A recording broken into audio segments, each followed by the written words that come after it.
So we've talked previously about how linguistics is something you're interested in. Mhm. How does this tie into communication?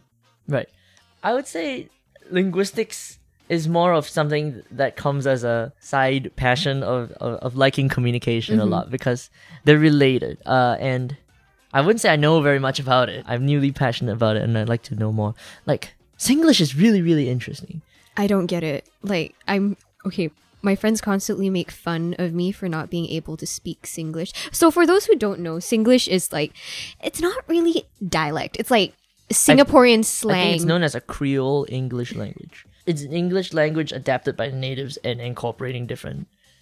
Okay, that was a whole lot more intellectual than native what I was going to language. say. I was just going to say, like, it's a bunch of butchered language Right. slapped onto English. And English is already a butchered language. So it's like... Kind of, yeah. So- It's geared towards efficiency. Singlish is very, very efficient.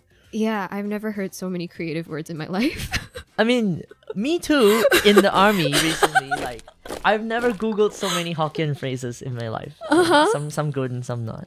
This week, we were navigating in the forest, and I kept hearing the phrase, oh, Holland, ready, Holland.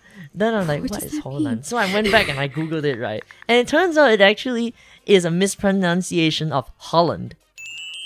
What As does in that have to okay. do with anything?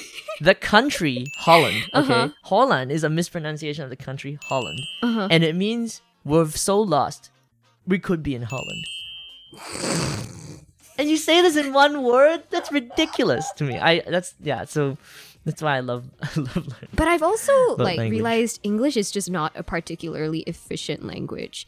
Like as compared to okay, like Chinese is the next best thing I know, which is not well. But the point is, you know, in English, for example, there's only so many words for love, but in Chinese there are more words for different kinds of love. Okay. Yeah. So I don't know. I just feel like from people who I've talked to, especially people who are multilingual, whether they speak like 2 languages or 3, they're like, oh yeah, English is always a language that I struggle with because there are nuances, but Right. the nuances are not the same as in their language.